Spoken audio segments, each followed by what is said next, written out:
একদিকে যখন মহেশতলা ঘটনা নিয়ে কলকাতা হাইকোর্টে জনস্বার্থ মামলা দায়ের হচ্ছে, সেখানে আর্জি রাখা হচ্ছে যাতে এই যে মহেশতলার ঘটনার তদন্ত ভার, সেই তদন্ত ভার যাতে এনআইএর হাতে তুলে দেওয়া হয়, সেই নির্দেশ দিক কলকাতা হাইকোর্ট। সাথে আরেকটা আর্জি রাখা হয় যাতে এই ঘটনাস্থলে অর্থাৎ মহেশতলায় যাতে কেন্দ্রীয় বাহিনী মোতায়েন করার নির্দেশ দেয় কলকাতা হাইকোর্ট, সেই আর্জিটাও কিন্তু রাখা হয়েছে।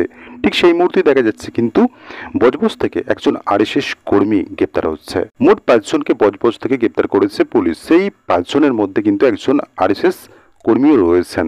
কার্যত আরএসএস কর্মীর গ্রেপ্তারি হওয়ার পরই কিন্তু শাসক দলের নেতা দেবাংশু ভট্টাচার্য একটা মন্তব্য করছেন, এই যে বজবজে যে 5 জন ব্যক্তিকে গ্রেপ্তার করা হলো এবং তার মধ্যে একজন আরএসএস কর্মীও রয়েছেন, তাদের বিরুদ্ধে যে অভিযোগটা ওঠে বা পুলিশ যে দাবিটা করছে যে তাদের কাছে বেশ কিছু সামগ্রী পাওয়া গিয়েছে, বোমা তৈরির সামগ্রী পাওয়া গিয়েছে।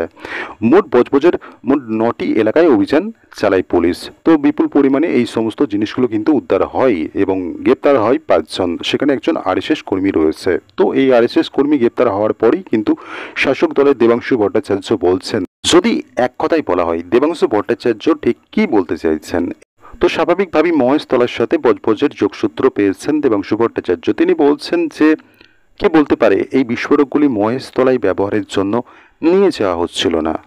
আমরা বারবার বলেছি এটা বৃহত্তর ষড়যন্ত্র।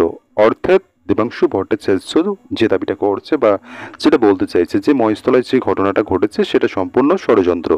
এই দাবিটা কিন্তু মুর্শিদাবাদ ঘটনাতেও করেছিল রাজ্যের শাসক, এবং সেখানে যখন তদন্ত করা হয় কোর্টের তত্ত্বাবধানে যে সিট গঠন করা হচ্ছে, যে তদন্ত রিপোর্ট সামনে আসছে সেটা কিন্তু একটা বিপরীত জিনিসকে তুলে ধরে।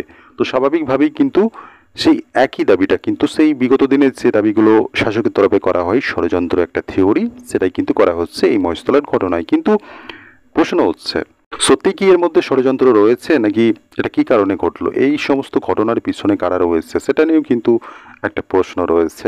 আগামী দিনে এই সমস্ত বিষয়গুলো হয়তোবা সামনে আসবে, তদন্ত সাপেক্ষ বিষয়।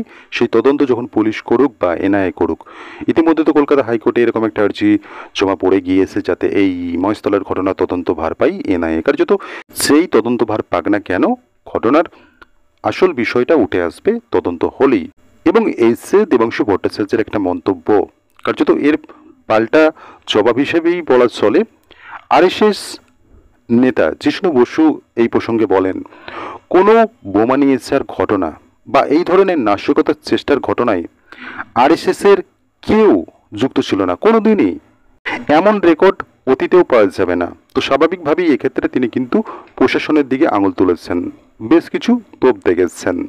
মহেশতলায় অশান্তির ঘটনায় এখনো পর্যন্ত 3টি এফআইআর করা হয়েছে, সেখানে 163 ধারা জারি করা হয়েছে। আপাতত পরিস্থিতি নর্মাল রয়েছে এমনটাই দাবি করছে পুলিশ। সাথে ডায়মন্ড হারবারের পুলিশ সুপার জানাচ্ছেন যে এই যে ঘটনা ঘটা, এই মহেশতলার ঘটনা, এক্ষেত্রে ধর্মান্ধদের কারণেই, যারা বিভিন্ন ধর্মের ধর্মান্ধ রয়েছেন তাদের কারণেই এই ঘটনাটা ঘটে। তো স্বাভাবিকভাবেই পুলিশের সাববার্তা ধর্ম এবং রাজনীতির ঊর্ধ্বে উঠে তারা পদক্ষেপ গ্রহণ করবে। স্বাভাবিকভাবেই যারা যারা এই ঘটনার সাথে জড়িত রয়েছে এর পিছনে, তারা প্রত্যেকেই গ্রেপ্তারি হবে, তাদের বিরুদ্ধে পদক্ষেপ গ্রহণ করবে এবং কেউই ছাড় পাবে না, এই বিষয়টা বলছেন। এই প্রসঙ্গে ডায়মন্ড হারবারের পুলিশ সুপার কিন্তু কোথাও না কোথাও এই জিনিসটা স্বীকার করে নিচ্ছেন যে পুলিশের খামতি ছিল এই ঘটনায়। স্পষ্টত এই বিষয়ে তারা বলছে যদি কোনো পুলিশি আধিকারিকের খামতি থেকে থাকে, কার্যত তাকে ডেকে জিজ্ঞাসাবাদ করা হবে, তার বিরুদ্ধে পদক্ষেপ গ্রহণ করা হবে, এরকমটা তারা বলছে। মহেশতলা ঘটনার সূত্রপাত দোকান বসানোকে কেন্দ্র করে। একটা শিব মন্দিরের সামনে দোকান বানানো হচ্ছে, তো স্বাভাবিকভাবেই সেখানে একটা চাপা অশান্তি শুরু হচ্ছে এবং স্থানীয় বাসিন্দারা কিন্তু এই পদক্ষেপের বিরুদ্ধেই, অর্থাৎ এই যে শিব মন্দিরের সামনে দোকান বানানো হচ্ছে এটার বিরোধিতা করেই কিন্তু একটা ছোট্ট তুলসী মঞ্চ বানাচ্ছে। পরবর্তীতে দেখা যাচ্ছে একটা সম্প্রদায়ের মানুষ সেই তুলসী মঞ্চ ভেঙে দিচ্ছে। তো তারপরেই কার্যত পরিস্থিতি আরও জটিল হয়।